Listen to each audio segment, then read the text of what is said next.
Good morning friends, welcome again to my channel. Today we are going to make sambhar powder. Very simple, quick, easy, and you can store this for more than 6 months to a year, and all you need is 1 tablespoon or 2 tablespoons of this powder that we add in our sambhar and many different recipes. So let's get started. Only 4 ingredients. As you saw in the ingredient list, 3 tablespoons of fenugreek seeds, 1.5 cup of coriander seeds, 3 cup of chana dal, 1.5 cup of red chili. You can add or reduce the amount as per your spice need. And let's see how we can roast them separate. Alright, my pan is on medium heat. First we are going to roast the chana dal. Roast it until it is light brown. Do not burn it and stay by the stove. As you can see here, I just added 1 teaspoon of oil. You can add sesame oil or sunflower oil or safflower oil. Do not add coconut oil or olive oil. It's going to give a different type of taste. So you can add these oils that I recommended, just 1 teaspoon, just to make it a little easier to work with. But we don't want to add anything more than that. But for our rasam powder, we always dry roast them. But over here, just a little bit of oil will do. As you can see, they have shrunk in size, the dal. That is because it's getting roasted. And you can also see some brown tint to it. And another 1 or 2 minutes. Then again, friends, it has to be on medium flame. And we have to dry roast each and every single ingredient, just like we did for the rasam powder. Okay, by the way, my stove is on medium heat, and as you can see, it is all done and it is roasted light brown. And now is the time to transfer into my plate. Over here.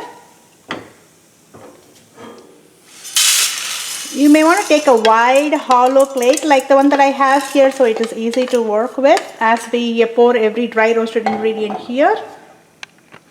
Next, we are going to roast the coriander seeds on medium flame, of course. Alright, this doesn't take that long. I can still feel the aromatic effect on this. And you may see some fumes. If you do, you can go ahead and even reduce it to low from medium flame. And here we go. This is a very popular South Indian sambar powder, southern part of India. And we use it for our sambar and many different soups as well.